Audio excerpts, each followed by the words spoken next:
so these are going to go exactly over the top of the view of the playground, and then we'll have figures of the kids playing on it. So it'll be translucent so that it enhances the view. So we'll put a spot on the floor where it's best to view it from. So we'll screenshot this and send it to you. They're the price, these are the campuses. Okay, so this is where I'm going. I don't know the difference between them and campus. Right, so these are campuses.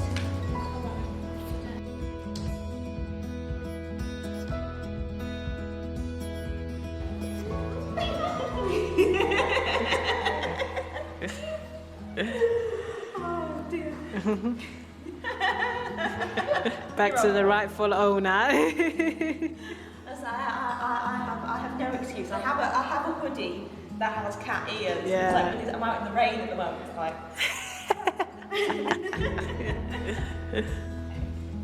Oh, yeah. And do some good with it as well. Well, absolutely. And there's sort of, have you had much support from City of Culture, or is it a bit difficult? Not really heard anything. We got them to put an advert out for today, but apart from that. Oh, it's a shame. Lady Marissa and I want to support local artists in the best way that we can. So,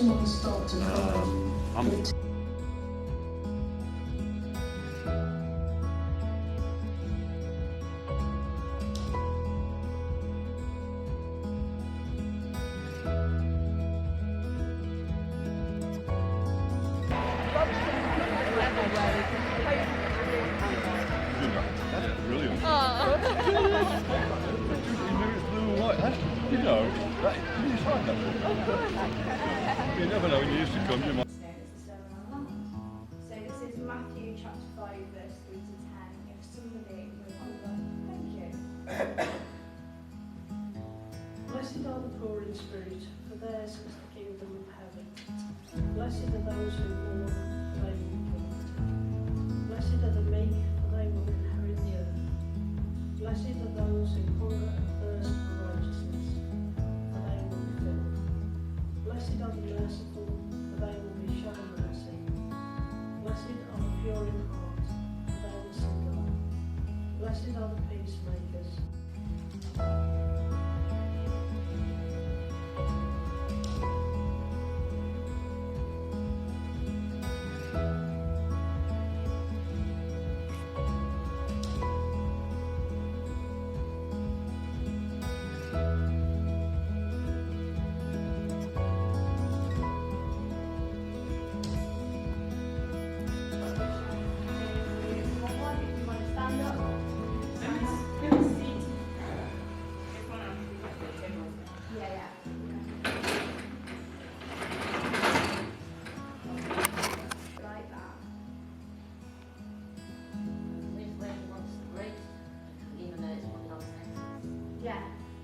Yeah, there's no punctuation. He's put breaks in, so that's unjoinment. It means your sentence goes on to the next line when normally it wouldn't, and it gives it a bit of a feel. And it's very thin. So you've spotted everything on my list, so well done to you. Williams didn't really use much punctuation in his poem. That's classic.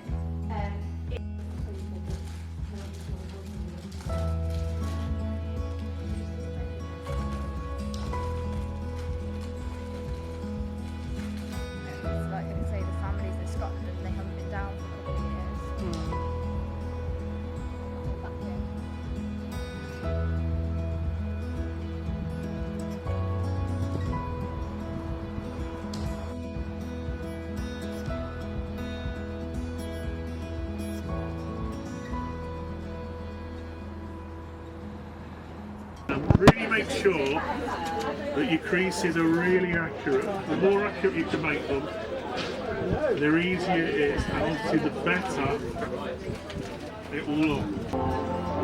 Then we're going to unfold, and then you're going to do the same on the other side. Yeah, that's the one. That's the one. I'm not going to advertise. other glues are also great. The other glues are also great, yeah. Although this is really good. It just really glues really, really well. Glues paper really, really well. Okay. Okay, there's one. We can wipe that off. Clean that down. Then we go to the next one. Bit too much. So like, since you're making loads of these, do you like listen to music? Yeah, while yes, doing I this? do. What sort of music do you listen to? Depends. It depends what my mood is. I mean, when I was making these this morning, I was listening to Selling England by the Pound by Genesis. But yesterday I was listening to Carl Orff, Carmina Burina from O Fortuna. Was it Carmina? O Fortuna from Carmina Burina, which is a kind of classical piece of music. It's very bombastic. If you heard it, you'd know it. Planters to fill. Yeah. How many of these I'll need? How many roses I'll need? Yeah. Because there's roses, there's rose buds, open roses, these, lilies, and something else.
Yeah.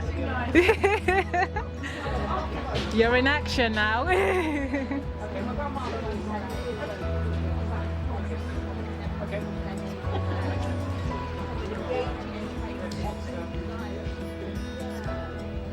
Just pretend I'm not here.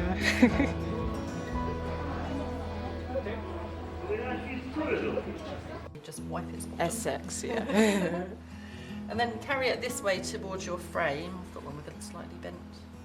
But then when you go to draw, you will point it downwards like a pen so that it flows. Yeah. And then you kind of need to be quite decisive with it. So then you can start drawing. Oh, okay. And when you want to stop, hold it back again so that it doesn't drip.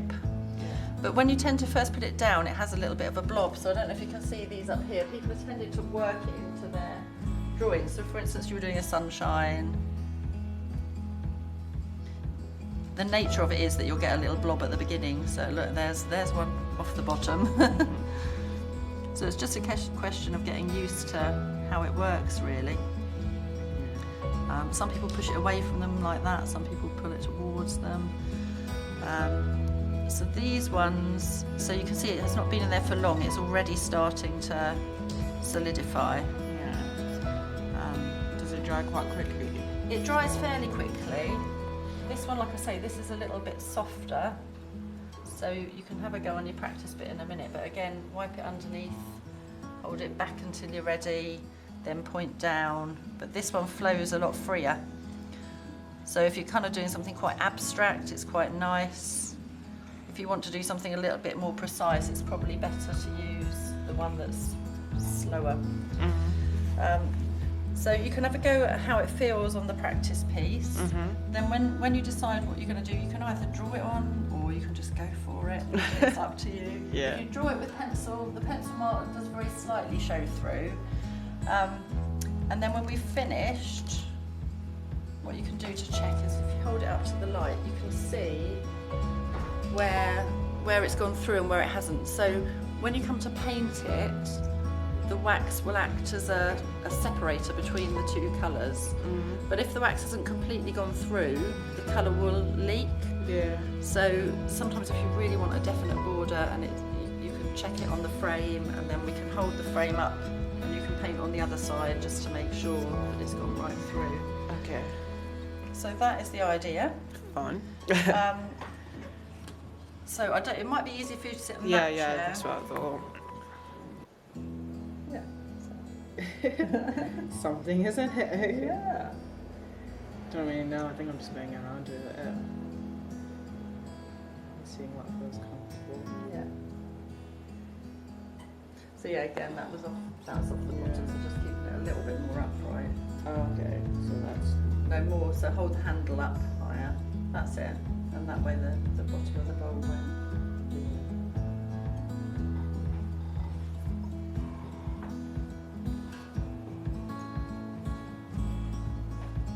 So this one is about faith. This one. This one is, yeah. Why faith? Well, so I mean, it could be about all. Sorry. No, it's all right. Hello, you here? Processes of everything. They're more vibrant still, aren't they? Yeah. Yeah.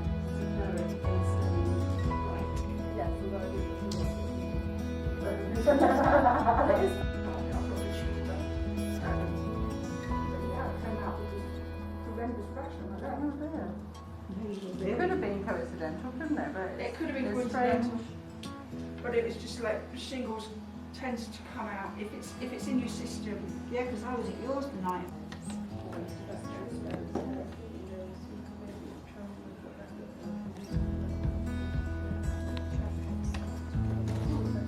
You can use the other side as well.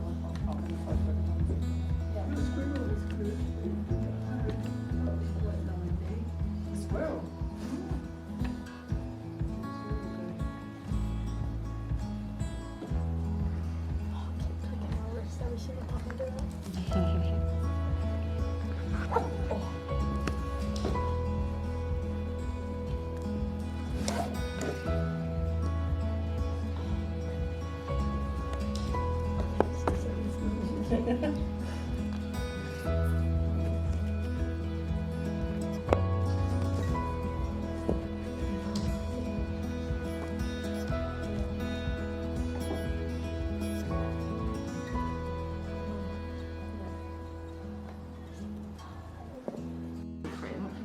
But also doing one on one of these pages that's going to go in what I'm calling the book of hope.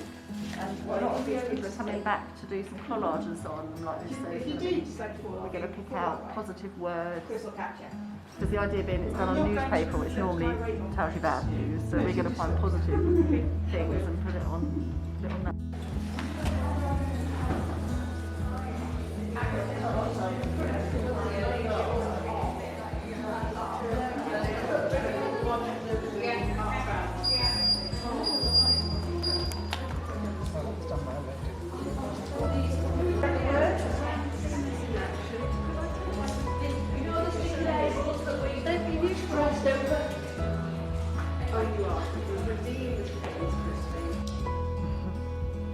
So just smile at the camera.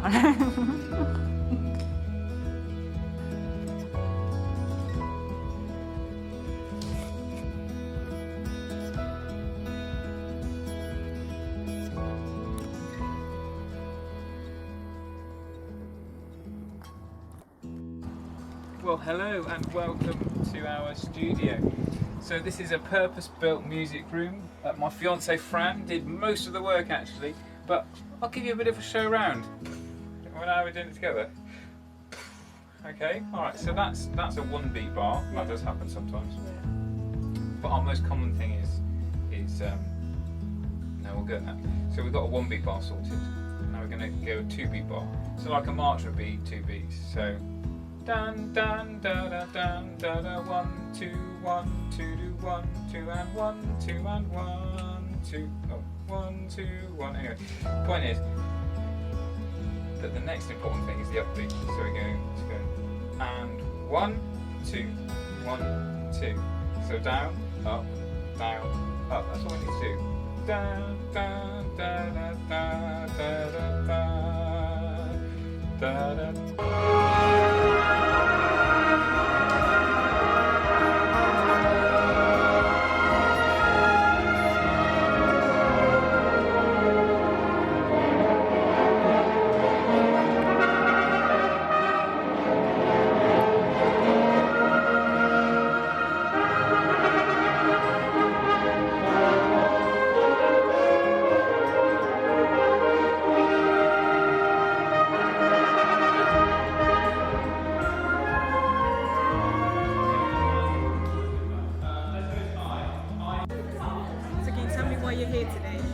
So we're here for the first rehearsal of the orchestra. So yeah, very exciting. Have you been going to rehearsals for a long time? Pardon? Have you been attending his rehearsals for a long time? No, this is the first rehearsal, and I've not played in any other orchestra in quite a long time. So yeah. So do you play instruments? Yeah, so I played the flute and the piccolo. Okay. Have you been playing that for a long time? Yeah, I've been playing since I was about 8 or 9. And I used to play in orchestras when I was younger, but I haven't played in an orchestra for probably like 20 years or so now. So really looking forward to it. Great chance to play again. Yeah, definitely. After lockdown and everything. Yeah. What are you hoping to get out of this then? I'm just so looking forward to playing in an orchestra again. I used to love it when I was younger, just playing with other people. There's nothing beats the sound of all the music together. So yeah, just looking forward to being part of that. And it is a chance to meet people as well, you know, hopefully make some new friends while I'm at it. So yeah. Can you say your name and your age if that's okay? My name's Claire Bradshaw and I'm 47. Can you introduce yourself, name and age please? So my name's Adam and I'm 32. What instrument do you play? I play violin. Violin. How long have you been playing that for? Since I was like 7. Yeah, and then I stopped when I went to university because I did do a music degree. So I stopped when I was 18 and then only just started to pick it back up again. Oh gosh, amazing. So what brought you back here? I've always loved playing in an orchestra. It's a feeling like nothing else with the sounds that you're kind of part of. So when I saw this come up a lot on my Facebook feed, I was on holiday, I was like, yeah, I need to sign up for that. Have you been playing throughout lockdown or anything like that? I started to try to pick it up again, yeah, but this is kind of going to drive me to do it a little bit more. Yeah. And I see that tattoo. Yeah. Can you explain it a little bit for us? So I've always wanted to get a musical tattoo, and I did probably the most soppiest and romantic thing I've ever done, and it's my first dance for me and my wife's wedding. So it's just one of the parts of the melody from that song. So. Which song is it? Rhythm of Love by Plain White Tees. So is your wife quite musical as well? Not at all. Not at all. Well, one of us has to be. Yeah. Amazing. So what do you hope to bring out of this project then? Well, I hope that I will get better as a violinist again. And it's just going to be really great being able to celebrate the fact that Coventry is a city of culture. And to be part of that is quite a wonderful thing. So yeah, I'm just looking forward to having all of that. I am Stacey Amnillat and I am 41. What brings you here today? It's been a few years since I've played and even longer since I've been in an orchestra, and I just wanted to be part of it again, and with the city of culture in the city that I live in, I thought why not? What do you do? Do you sing or do you play? I play the flute. How long have you been playing that for? Since I was 8 years old. What do you hope to get out of this then? Enjoyment. Yeah, that's what I'm here for, and then I don't know what else, but I'm just here because I loved playing, so that's why I want to come back.